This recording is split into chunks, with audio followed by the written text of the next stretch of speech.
श्री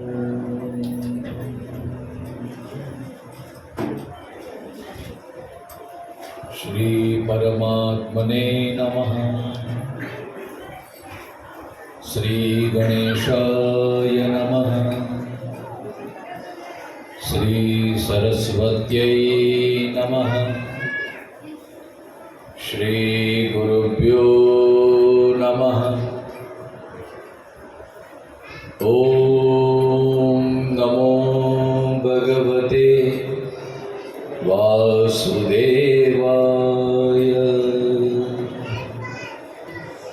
ओम ऐं ह्रीं क्लीं चामुण्डायै विचे।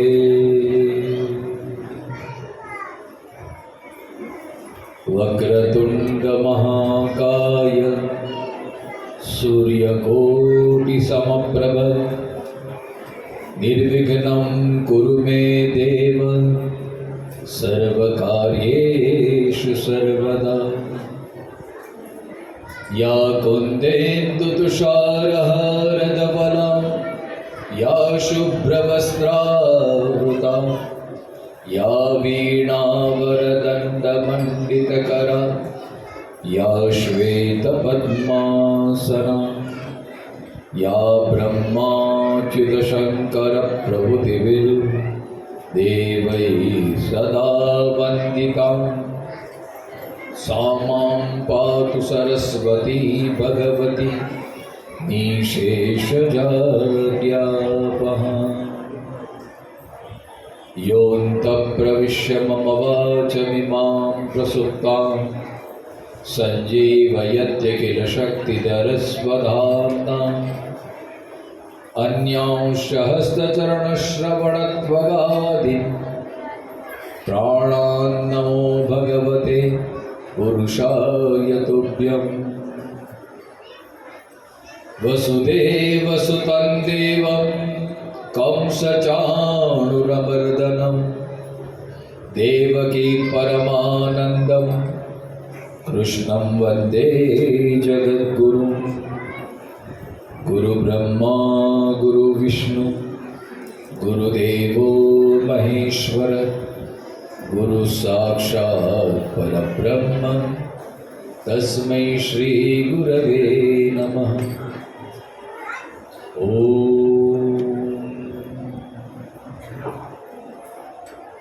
जय अम्बे मां जय अम्बे मां जय अम्बे मां जगदम्बे। जय अम्बे मां जय अम्बे मां जय अम्बे मां जगदम्बे। जय अम्बे मां जय अम्बे मां जय अम्बे मां जगदम्बे। जय अम्बे मां जय अम्बे मां जय अम्बे मां जगदम्बे।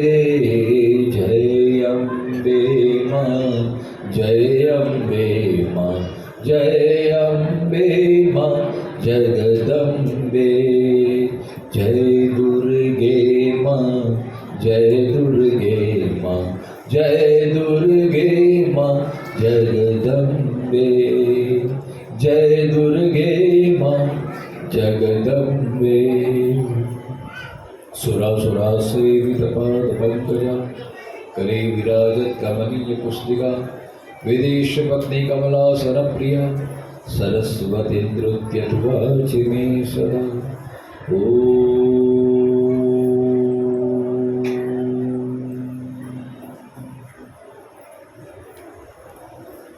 आइए पुनः एक बार माँ दुर्गा के प्रांगण में माँ दुर्गा देवी के ट्रस्टीगण आप सब देवी के भक्त आज हम पुनः एक बार चर्चा करें माता जी के प्रभाव की, माता जी के महिमा की। आप सब इतने श्रोतागण सुन के अभी बहुश्रुत हो गए, विद्वान हो गए हैं। यहाँ पे अच्छे अच्छे विद्वान आते रहते हैं, तो ज़्यादा उसमें प्रकाश पारने की जरूरत नहीं कि नवरात्र के दिन चल रहे हैं और माता दुर्गा के 9 स्वरूप हैं। प्रथमम शैलपुत्री च, द्वितीयम ब्रह्मचारिणी, तृतीयम चंद्रघंटेति, कुष्मांडेति, चतुर्थकम पंचमम स्कंदमातेति, षष्ठम कात्यायनीति च, सप्तमम कालरात्रेति, महागौरी च, अष्टमम नवमम सिद्धिदात्री च, नवदुर्गा प्रकीर्तिता। ये माता जी के 9 स्वरूप हैं। तत्व तो एक ही हैं, लेकिन गुण और प्रभाव और लीला के कारण माता जी के ऐसे स्वरूप बदलते रहते हैं। आज नवरात्रि का तृतीय पर्व है, तृतीय रात्रि है।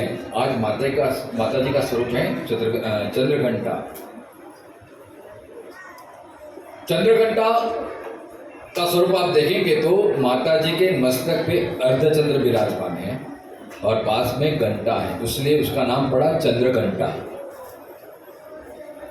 चंद्रघंटा की बहुत बड़ी महिमा है, बहुत बड़ी कथा है, लेकिन मेरा उद्देश्य आपके प्रति ये उसका आध्यात्मिक जो रहस्य है वो हम समझने का प्रयत्न करेंगे। आप देवी भागवत का अभ्यास करेंगे तो उसमें बड़ी महिमा गाई गई है माता जी के। जैसे श्रीमद् भागवत में कृष्ण के अनेक लीलाओं का वर्णन आता है, ऐसे श्रीमद् देवी भागवत में माता जी के अलग अलग स्वरूपों की उन्होंने असुरों के साथ जिस तरह से संहार किया, असुरों का, देवताओं की रक्षा की, ये सब विस्तार रूप से देवी भागवत में सब वर्णन आता है। लेकिन ये नवरात्रि में ऐसा माना जाता है कि ये देवी भागवत का तो पारायण करें, साथ में हमारी साधना भी बढ़ती जाए। साधना तो रोज करनी चाहिए, लेकिन हमारे शास्त्रकारों ने, हमारे ऋषियों ने, हमारे ग्रंथों ने ऐसा आदेश किया है कि इस नवरात्रि के पर्व में, वैसे तो 4 नवरात्रि आती है, लेकिन ये शारदीय नवरात्रि और चैत्री नवरात्रि विशेष रूप से प्रभावित है। और 2 नवरात्रि हैं, गुप्त नवरात्रि जिसको मानी जाती है, एक जनवरी में आती है और एक आषाढ़ महीने में आती है। ये 2 गुप्त नवरात्रि हैं। लेकिन नवरात्रि के पर्व में अगर आप साधना करते हैं तो साधना का विशेष लाभ आपको होता है। कम तपस्या में, कम साधना में अधिक फल की प्राप्ति, ये नवरात्रि का पर्व है। और आज चंद्रघंटा की उपासना करनी चाहिए। चंद्रघंटा कौन है? चंद्रघंटा हमें क्या वरदान दे सकती है? चंद्रघंटा की उपासना करने से हमारे जीवन में क्या उपलब्धि हो सकती है, इस सब बात हम जानने का प्रयत्न करेंगे। माता जी की उपासना, देखो इसमें 2 बातें हैं, चंद्र और घंटा। चंद्र को धारण करने वाली और घंटा को धारण करने वाली। चंद्र किसका प्रतीक है? वेदों का अगर हम अभ्यास करेंगे तो वेदों में आता है, चंद्रमा मनुषो जात चक्षो हो, सूर्यो अजायत, श्रोत्रात् वायुष प्राण च मुखात् अग्निरजायत। चंद्रमा है वो मन का प्रतीक है। चंद्र, जैसे चंद्र शीतल होता है, मां चंद्रघंटा की उपासना करने से हमारे जीवन में शीतलता आती है, शांति आती है। और घंटा का प्रतीक है, देखो मंदिर में भी हम घंटा रखते हैं। घंटा क्यों बजाते हैं? घंटी का तात्पर्य क्या है? इसमें भी कई प्रमाण हैं। उसमें एक श्लोक बहुत प्रचलित है, आगमार्थं तु देवानां गमनार्थं तु रक्षसां घंटानादं प्रकुर्वीतं पश्चात घंटां प्रपूजयेत्। घंटा का मुख्य उद्देश्य यह है कि आगमार्थं तु देवानां, देवताओं को वो आगमन करता है। अगर आप घंटारोप करते हैं, घंटानाद करते हैं, उससे तुरंत देवता जागृत हो जाते हैं, देवता प्रत्यक्ष हाजिर हो जाते हैं। और गमनार्थं तु रक्षसां, जो असत वृत्ति वाले हैं, जो तामस वृत्ति वाले हैं, जो आसुरी स्वभाव वाले हैं, जो राक्षस है, पिशाच है, भूत है, प्रेत है, वो सब घंटारों से दूर हो जाते हैं। तो चंद्रघंटा की पूजा में 2 भाव प्रचलित हैं। एक तो चंद्रघंटा की पूजा करने से अशुभत्व की दूरी हो जाती है, शुभत्व की प्राप्ति होती है और मन शांत होता है। अगर जीवन में शांति पाना है, अगर जीवन में शीतलता पाना है, और अगर हम सोचें कि हमारे आसपास बहुत नकारात्मक वृत्तियां बहुत बढ़ गई हैं, कई लोग प्रश्न करते हैं, शास्त्री जी ऐसा कुछ उपाय बताए, बहुत नेगेटिव हो रहा है, बहुत नेगेटिव हो रहा है, कुछ नहीं कर जाता, उसका उल्टा ही हो जाता है। तो शास्त्र के हिसाब से उसे चंद्रघंटा की पूजा करनी चाहिए। मां चंद्रघंटा की उपासना करने से अशुभ वृत्तियों का विनाश होता है, शुभ वृत्ति की प्राप्ति होती है, शुभत्व की प्राप्ति होती है और शीतलता प्रदान होती है, शांति हमें मिलती है। तो ये चंद्रघंटा की पूजा का ये प्रभाव है। अब ये प्रश्न होता है कि शांति क्यों नहीं होती? मन, आज देखो जैसे जैसे कलयुग बढ़ता है अशांति बहुत बढ़ जाता है। आज हर एक की जेब में सब कुछ साधना के उपासना से साधन बहुत सारे बढ़ गए हैं, इतने सारे साधन बढ़ गए हैं, लेकिन जो साधन से हमें सुख मिलना चाहिए, जो शांति मिलनी चाहिए, वो शांति नहीं है। उसका क्या कारण है? उसका एक ही कारण है कि हमने मन को सही तरह से समझा नहीं। चंद्रघंटा की उपासना से हमारे मन को स्वच्छ करना है, शांत करना है और दृढ़ करना है। यही चंद्रघंटा की उपासना की साधना का परिपाक है। हम साधना करते हैं उपलब्धियों, सिद्धियों की उपलब्धि के लिए। मुझे लक्ष्मी प्राप्त हो जाए, मुझे कीर्ति प्राप्त हो जाए, मुझे यश प्राप्त हो जाए, मुझे विद्या प्राप्त हो जाए, इसके कारण उपासना करते हैं। लेकिन सही दृष्टिकोण यह है कि ये तो मिलेगा कब? जब हमारे पात्रता निर्माण होगी, हम उसके लायक तो बने। पहले माता जी ऐसे ही सिद्धि नहीं देती है, अवश्य सिद्धि देती है, लेकिन उसके लिए पहले हमें पात्र बनना चाहिए, हमारे में योग्यता आनी चाहिए। जब हमारे में पात्रता निर्माण होगी तो देवी अपने आप हमारे मन को, हमारे हृदय को, हमारी आसपास की वृत्तियों को दूर करके शुभत्व की प्राप्ति कराएगी। लेकिन वो साधना किस प्रकार करनी चाहिए और साधना का मुख्य हेतु क्या होना चाहिए? नवरात्रि में लोग हम व्रत करते हैं, उपवास करते हैं अलग अलग भौतिक संपत्ति की प्राप्ति के लिए, लेकिन अध्यात्म का अभ्यास करेंगे। देवी भागवत में ये प्रमाण आता है कि हम साधन के पीछे तो बहुत दौड़ते हैं, लेकिन साधना कोई नहीं करता।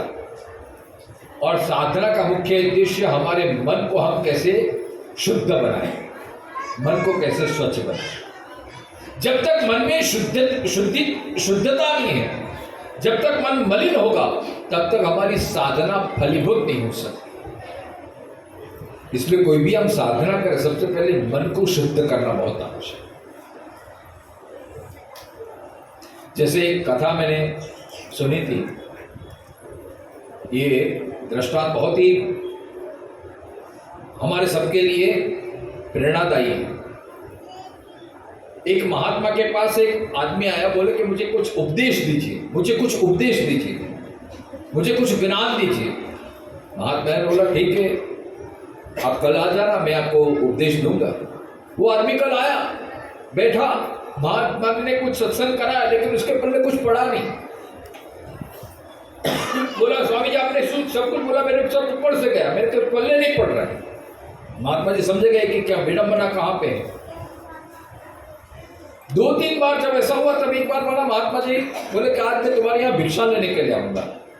बोले ठीक है, मेरा सद्भाग्य, आप जैसे महात्मा मेरे यहाँ भिक्षा लेने के लाएंगे, मैं अवश्य भिक्षा दूंगा।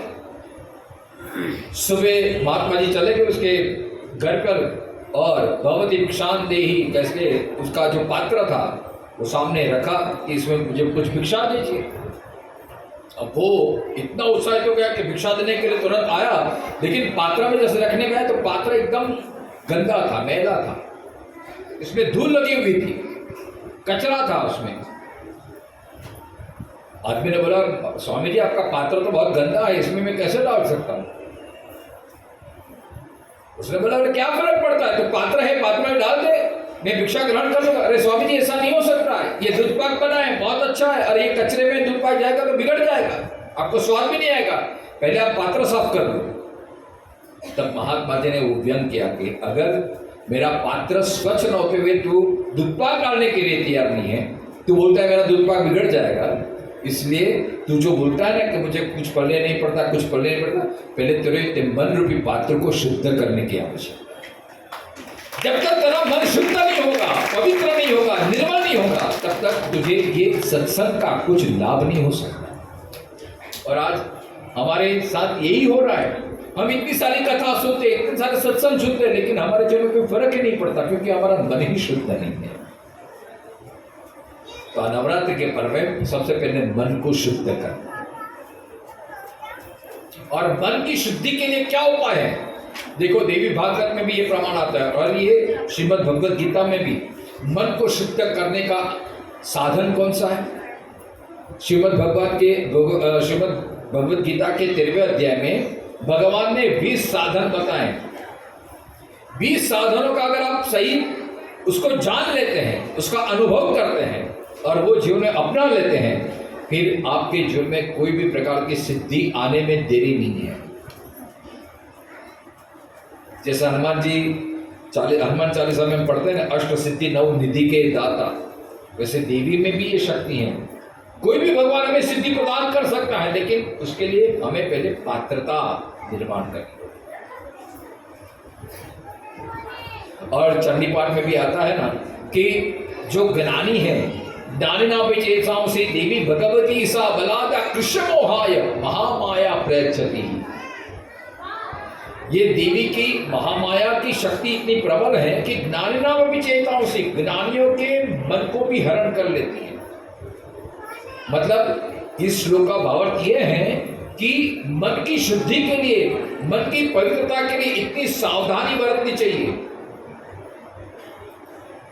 एक बार हमें कुछ उपासना के परिणाम कुछ फल मिल गया, फिर इसमें अहंकार आ जाता है, फिर हमें अपने आप को बहुत बड़े समझने लगते हैं, तत्क्षण हमारी सिद्धि वहां खत्म हो जाती है। इसलिए चंडी पाठ में आता है, देवी भागवत में आता है, ज्ञानी ना अपि, मतलब ज्ञान दशा में भी अगर हम सावधानी नहीं बरते तो ये हमारा मन इतना चंचल है, इतना कपटी है, मरकट है, कभी हमें नीचे गिरा देगा पता भी नहीं चलेगा। साधना में ये बात ध्यान रखना है। तो मन की शुद्धि का उपाय अब गीता पढ़ेंगे तो उसमें 13 अध्याय है, 13वें अध्याय में 20 साधन बताए। लेकिन ये 20 साधनों को भी हम न गिने, लेकिन बहुत सरल भाषा में मैं बताऊं तो मन की शुद्धि के लिए देखो, इसमें 2 अक्षर आते हैं, म न। ये न है ना, वो बहुत नकारात्मक का प्रतीक है। आध्यात्मिक दृष्टि से मन को शुद्ध करना है, मन को पवित्र रखना है, तो म 3 प्रकार के म से दूर रहिए। म न, ये 3 प्रकार के म को नकारते रहिए, मतलब उससे दूर रहिए। कौन से 3 प्रकार के म? एक है ममत्व, एक है मोह, एक है मात्सर्य। ममत्व, मद या मोह, ममत्व और मोह के, ममत्व, मोह या मद और मात्सर्य, ये 3 है जो हमारे मन के बिगाड़ने वाले बहुत ही स्ट्रांग ये वायरस है। मन की अशांति का कारण ये 3 मुख्य परिबल काम करते हैं। सबसे पहला है ममत्व। ममत्व माने मेरा। देखो, जो अहंकार भी आता है, अशांति आती है, वो सबसे बड़ा कारण क्या है? ममत्व के कारण। हमारे जीवन में दुख भी आती है, तकलीफ भी आती है ममत्व के कारण। अब गीता का अभ्यास करेंगे, अर्जुन को विषाद हुआ है, अर्जुन को दुख हुआ है, क्यों? ममत्व के कारण। मेरे बांधव, मेरे पिता, मेरे दादा, मेरे गुरु, ये सब मेरे हैं और मेरे ही सामने खड़े हैं। संसार में भी हम ज्यादातर देखेंगे तो जितने अपने के नजदीक होते हैं, जिनको आप अपना मानते हैं, उससे ही ज्यादा तकलीफ हमें होती है। बात गलत हो तो बताना। पराये आदमी की इतनी ताकत ने हमें विचलित करे, हमें अशांत कर सके, लेकिन जो या तो पति पत्नी के बीच में मनमुटाव होगा या माँ बेटे के बीच में, जितना अपनापन आएगा उतना ही दुख की मात्रा बढ़ेगा। इसलिए मन को अगर शांत करना है, शुद्ध करना है, तो ममत्व पे थोड़ा विचार करना। ममत्व, मेरा मेरा मेरा, ये मेरा, ये मेरा। हमारा अध्यात्म ये बताता है कि कुछ भी नहीं तेरा। हम आरती में गाते हैं ना, जय जगदीश हरे, तन मन धन सब है तेरा, क्या लागे मेरा। हम आरती में बोलते हैं, लेकिन ऐसी अनुभूति में होती नहीं है। हमें तो लगता है ये घर मेरा है, परिवार मेरा है, ये बच्चे मेरे हैं, ये मेरे हैं, और जितना मेरा मेरा बढ़ेगा वही हमारे दुख का कारण भी बढ़ता है। इसलिए ममत्व पे हमेशा ध्यान करना चाहिए। वास्तव में देखा जाए तो क्या मेरा है? मेरा किसको बोलते हैं? जिसमें अपना पूरा अधिकार होता है उसको मेरा बोलते हैं। समझे कि नहीं? जैसे ये पुस्तक मेरी है क्योंकि ये मैं साथ में लाया हूं, तो ये मेरी पुस्तक हुई, क्योंकि मैं साथ में लाया और मैं साथ में ले जाऊंगा, इसलिए मेरी पुस्तक है। ये माइक मेरा नहीं है क्योंकि ये यहाँ मैं लेके नहीं आया था। अगर प्रवचन पुराने के बाद मैं ये लेने जा लूंगा तो यहाँ ट्रस्टीगण बोलेंगे शास्त्री ये तो हमारे मंदिर का है, रख दीजिए यहाँ पे। इसका मतलब ये मेरा नहीं है। बस यही दृष्टिकोण से आप विचार करिए, मेरा क्या है। हम बोलेंगे घर मेरा है, घर हम साथ में लाए थे क्या? वो तो हमने बनाया है, हमारे पुरुषार्थ में, हमारे भाग्य के फल में हमें घर मिला है। जैसा भी घर हो, लेकिन वो हमारा भाग्य का परिणाम है, वो मेरा नहीं है। वो हमने मान लिया है वो मेरा है, क्योंकि जब हमारी अंतिम घड़ी आएगी तब घर साथ में चलने वाला नहीं है, तो घर मेरा नहीं है। अच्छा, परिवार भी तुम्हारा नहीं है, क्योंकि हम मान लेते हैं मेरा लड़का है, मेरी पत्नी है, मेरा पति है। वास्तव में मेरा है ही नहीं। अगर मेरा होता तो हमारे कंट्रोल में रहते। यहाँ बैठे सबका कोई अपने कंट्रोल में रहता है क्या? हाँ, शुरुआत में कंट्रोल में रहता है। शादी के शुरुआत में दिन में एक दूसरे का बहुत ध्यान रखते हैं। हम बोलते हैं हाँ मेरा पति, मेरी पत्नी, मेरी पत्नी, मेरी बहुत अच्छा होता है। लेकिन 5 साल 10 साल के बाद बोले जरा चाय दीजिए, सब्र करो, अभी आधे घंटे में आता है, जल्दी चाय। देखते नहीं कितना काम करना पड़ता है, वो करना पड़ता है। कहाँ गया अपनापन भाई? हाँ ठीक है, कोई बात नहीं। होता है कि नहीं? आपके ये तो मेरा अनुभव बोल रहा हूँ मैं। आज तो मेरे बुजुर्गों के साथ में आए, मुझे भाई माफ करना, तो माता जी बुला रहे मुझे, कुछ नहीं। तो ये सब होता है, मेरा कुछ नहीं है साथ। सिर्फ पत्नी नहीं, कभी पत्नी भी पति से कुछ अपेक्षा रहता है तो पति टाल देता है। फिर पत्नी बोलती है हाँ अभी तो बहुत बड़ी बड़ी बातें करते हैं, आपने मेरे लिए कुछ करते ही नहीं है, सारी जिंदगी मेरे ऐसे ही चली गई, खाने पीने में चली गई, मेरे लिए क्या किया आपने? बस मैं तो यहाँ आके फंस गई। अच्छा होता मुझे ये वो मिलता था, वो मिलता था, कहाँ मैं फंस गई, पता नहीं मेरे पिता ने क्या आपके साथ लगा दी। शादी के 25 साल भी ये सुनना पड़ता है पति। और हम बोलते मेरे परिवार, मेरा परिवार कहाँ रहा? अच्छा, बच्चों के साथ छोटे हैं तो बड़े बात मानते हैं, बेटा जरा ये लेके जाओ, हाँ पिताजी, तुरंत बोलते हैं कितने बच्चे अच्छे। लेकिन जब वो 16-17 साल के हो जाते हैं फिर वही सामने आते हैं, बेटा जरा, अरे पापा बंद करो ना, मेरे लिए इतना काम करो, तुमने मेरे लिए क्या किया, वो क्या किया, पैदा क्यों किया, ऐसी बात आ जाती है। तो हमें लगता है ये बच्चे मेरा ही है। देखो ये सब हमकी वास्तविकता है। कहने का मतलब परिवार भी मेरा नहीं है। दुख आता है ममत्व के कारण, ये मेरा परिवार, ये मेरा धन, ये मेरा घर, ये मेरा, यहाँ तक कि शरीर भी मेरा नहीं है। आप गौर कीजिए, बोलती है मेरा शरीर, शरीर भी अपना नहीं है साहब। अगर शरीर मेरा होता तो मेरे बस में होता कि नहीं? लेकिन शरीर हमारे बस में होता है। देखो आज गला खराब है, अभी डॉक्टर से दवाई लेके आया, लेकिन अभी बोल रहे हैं माता जी की कृपा है, लेकिन इतनी खांसी आती है, न जाने कहीं से रोग आ जाता है, कभी सिर दुखने लगता है, कभी पैर जकड़ने लगते हैं, जैसे जैसे उम्र बढ़ती है फिर कमर दर्द करने लगता है, दृष्टि कमजोर हो जाती है, सुनना कम हो जाता है। हम दवाई करते हैं, सब कुछ करते हैं, लेकिन शरीर तो जीर्ण होता ही रहता है। अच्छा, बाल सफेद हो जाता है तो काला करते हैं, ब्यूटी पार्लर में जाते हैं, अच्छा दिखने के लिए मेकअप लगाते हैं, चाहे लाख कोशिश कर लो, लेकिन करचली आ ही जाती है, सब झुर्री आ ही जाती है। जैसे जैसे शरीर बढ़ता है शीर्ण होने लगता है, हम शरीर से ही लाचार हो जाते हैं और बोलते हैं हमारा शरीर ही कहाँ है? अध्यात्म हमें यही दृष्टि देता है। हम जो मान लेते हैं ना कि मेरा घर, मेरा परिवार, मेरा शरीर, वास्तव में हमारा कुछ है ही नहीं साहब। जो जिसके, क्योंकि इस पे हमारा कुछ अधिकार ही नहीं है। मेरा उसको ही बोलते हैं जिसमें हमारा अधिकार है, और जो हमारे बस में रहता हो और जो हमारे साथ में रहता हो वही मेरा है, बाकी सब कुछ पराया है। बाकी तो सब कुछ हमें भगवान ने कुछ क्षण के लिए दिया हुआ है, बस ये समझे। अगर ये बात समझ में आ गई, आधे से ऊपर के दुख आपके दूर हो जाएंगे। अर्जुन को भी यही कि मेरे लोग क्यों मेरे सामने खड़े हैं, मेरे ही लोग मेरे सामने युद्ध करने के लिए खड़े हैं कुछ राज्य के लिए। अब अर्जुन तो यहां तक बोल रहे कि मुझे राज्य में नहीं चाहिए, अभी त्रैलोक्य के राज्य से त्रैलोक्य का राज्य मिल जाए तो भी मुझे नहीं चाहिए, मुझे नहीं लड़ना है। क्यों? क्योंकि मेरे ही लोग मेरे सामने खड़े हैं। ये मेरा पंजा था ना, उसके लिए अर्जुन दुखी हो रहा। अर्जुन को सैनिक नहीं दिख रहे थे, शत्रु नहीं दिख रहे थे, मेरा पद दिख रहे थे, मेरे लोग मेरे लोग मेरे लोग। और भगवान ने यही दृष्टि प्रदान की कि वास्तव में तेरा क्या है, तो ममत्व को दूर करना।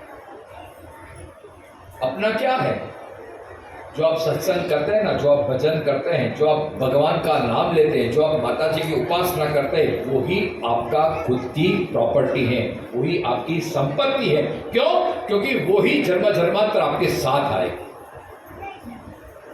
आपने की हुई उपासना, आपने लिया हुआ भगवान का नाम, देवी का नाम, कोई भी अनुष्ठान, वो हमेशा आपके साथ रहेगा, क्योंकि वो उसमें आपका पूर्ण अधिकार रहता है।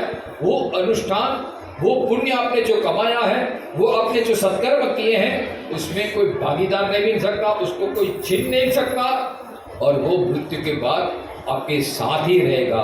उसने वो ही सच्ची संपत्ति मानी जाती है। तो चंद्रघंटा जी को उपासना, चंद्र माने मन की, ये प्रतीक है, मन का प्रतीक। मन को शुद्ध करने के लिए, मन की अशांति को दूर करने के लिए पहले तो ममत्व को दूर कीजिए। हमारा कोई है तो माँ दुर्गा है, हमारा कोई है तो भगवान है, हमारा कोई है तो सत्संग हमारा है। संकीर्तन जो हम करते हैं, भजन करते हैं, साधना करते हैं, अनुष्ठान करते हैं, वही हमारी पूंजी है साहब। वो पैसा भी हमारा नहीं है, पैसे भी आज है कल नहीं है, वो चला जाएगा। और ये सब घर, परिवार, संपत्ति, ये सब भाग्य के हिसाब से मिलेगा आपको। आपके पुरुषार्थ और भाग्य का दोनों का संयोग होकर आपको ये सब मिल सकता है। लेकिन ये जो संपत्ति है, आपका सत्कर्म, आपका अनुष्ठान, आप जो भगवान का नाम लेते हैं, माँ दुर्गा का नाम लेते हैं, वो संपत्ति वो भाग्य के हिसाब से नहीं मिलता है, वो तो माता जी की कृपा से आपको प्राप्त होती है। और वो संपत्ति जन्म जन्मांतर आपके साथ रहती है। तो ममत्व को इसमें लगाना है। अपने मन को परिवार से हटा के, उसका मतलब ये नहीं कि परिवार को छोड़ देना है, परिवार का ध्यान रखना है, लेकिन हमेशा ये बात मन में ध्यान रखना है कि ये सब मेरा नहीं है, मैं सिर्फ भगवान ने मुझे नियुक्त करना है उसका पालन पोषण करने का, बाकी ये सब भी छूटने वाला ही है। क्योंकि जहाँ संयोग है वहाँ वियोग है ही, तो ये निश्चित बात है। तो ममत्व को जितना आप दूर कर सकते हैं, उतनी आपके जीवन में शांति बढ़ेगी। ममत्व को दूर करना है। फिर मद को दूर करना है। मद माने अहंकार। आदमी के जीवन में कुछ उपलब्धि आ जाती है ना, फिर अहंकार आ जाती है। अब मैं जो है ना, जैसे बकरी भी मैं करती तो फिर उसको सिर कट जाता है। ऐसे हमारे मनुष्य के जीवन में भी देखो, मैं इतना बढ़ जाता, थोड़ा पैसा आ गया अहंकार बढ़ गया, थोड़ी कीर्ति बढ़ गई अहंकार बढ़ गया, थोड़ा ज्ञान आ गया अहंकार बढ़ गया। तो मद को दूर करना है। साधना की उपलब्धि यही है कि हम हमारे अहंकार को कितना कम कर पा रहे हैं। साधना के कारण में कुछ मिल गया, कुछ प्रतिष्ठा मिल गई, कुछ पद मिल गया, तो उसका अहंकार नहीं करना चाहिए, मद से दूर रहना। अहंकार की निवृत्ति के लिए 3 उपाय बताएं। वैराग्य, मतलब हमेशा ध्यान रखना है कि ये क्षणिक है, ये दिन भी बीत जाएंगे, क्योंकि सुख के दिन भी ज्यादातर नहीं टिकते और दुख के दिन भी ज्यादातर। इसलिए गीता में कहा अर्जुन को उपदेश देते हुए भगवान ने कि मात्रा स्पर्शास्तु कौन्तेय शीतोष्ण सुख दुःखः आगमः पायनो नित्यम ताम तितिक्षस्व भारत। देखो, इंद्रियों और विषयों का संयोग होते हुए या प्रारब्ध और पुरुषार्थ से हमें जो कुछ मिलता है, संयोगवशात, प्रारब्धवशात, भाग्यवशात, तो उसका मद अहंकार नहीं करना चाहिए। जैसे दुर्योधन का अहंकार आ गया था, सत्ता का अहंकार था। दुर्योधन अहंकार का ही प्रतीक है। उसकी बातों से हमें पता चलता है, मदर्थे त्यक्त जीविता, ये सब सारे सैनिक मेरे लिए प्राण त्यागने के लिए छोड़े। देखिए कितना अहंकार है। अहंकार नहीं रखना चाहिए, मद को त्याग करना चाहिए, क्योंकि अहंकार ही, जितना अहंकार होता है ना, उसकी देखो उसकी अशांति भी इतनी रहती है, और उसको छोटी छोटी बातों में गुस्सा आ जाता है। अरे आप आए नहीं, अरे हमको फोन भी नहीं किया, सबको न्योता दिया, हमको न्योता भी नहीं दिया, हमको पूछा भी नहीं। ये अहंकार का प्रतीक। देखो छोटी छोटी बातों में अहंकार हमें कितनी अशांति प्रदान कर देता है। तो अहंकार को हो सके उतना दूर रखना प्रयत्न कीजिए। मद और मात्सर्य, मात्सर्य माने ईर्ष्या। हमारा क्या होता है कि हमारे घर कुछ नहीं हो तो कोई बात नहीं, लेकिन पड़ोसी के घर कुछ नया आ जाता है तो तुरंत हमारी ईर्ष्या हो जाती है, हम दुखी हो जाते हैं। हमारी सुख की व्याख्या है कि दूसरों के अलावा दूसरे के लिए हम कितने सुखी हैं। हमारे पास में मारुति की गाड़ी है और पड़ोसी के घर में कुछ ऑडी आ गई, मर्सिडीज आ गई, तो हमारी मारुति की जो सुख है, मारुति गाड़ी का सुख, वो बाष्पीभवन हो जाता है उसका। क्यों? अरे उसके घर तो ऑडी आ गई, अभी हमारे सुख की क्या वैल्यू। ये मात्सर्य है। मतलब दूसरों का सुख देख के, दूसरे की प्रगति देख के अगर हमारे जीवन में कुछ तकलीफ आती है तो ये मात्सर्य का प्रतीक है। पड़ोस में मात्सर्य, मित्र के बीच मात्सर्य, ईर्ष्या, जलसी, ये नहीं होना चाहिए। अब माता जी का अनुष्ठान करो, भजन करो, सत्संग करो, लेकिन ये बात आ गई तो भजन का कोई मतलब नहीं रहेगा। तो मात्सर्य नहीं होना चाहिए, ईर्ष्या नहीं होनी चाहिए। उल्टा ये भाव होना चाहिए कि प्रभु मेरे पड़ोसी की, मेरे मित्र का और प्रगति हो, और उन्नति के मार्ग पे चले। ऐसी जब और उनके सुख में अगर हम वाकई में सुखी होते हैं तो फिर हम सच्चे सत्संगी हैं, हम सच्चे साधक हैं। अगर दूसरों के सुख के प्रगति में हमारे हृदय में जलन होने लगती है, चिंता होने लगती है, द्वेष होने लगता है, तो कुछ ना कुछ हमारे में कमी है, उसको सुधारना है। तो ये तीन म से दूर रहेंगे, ममत्व से, मद से और मात्सर्य से, तो फिर कभी जीवन में अशांति नहीं है। और ये अशांति को दूर करने के लिए, ये ममत्व को दूर करने के लिए, मात्सर्य को दूर करने के लिए, मद को दूर करने के लिए चंद्रघंटा की उपासना करनी चाहिए।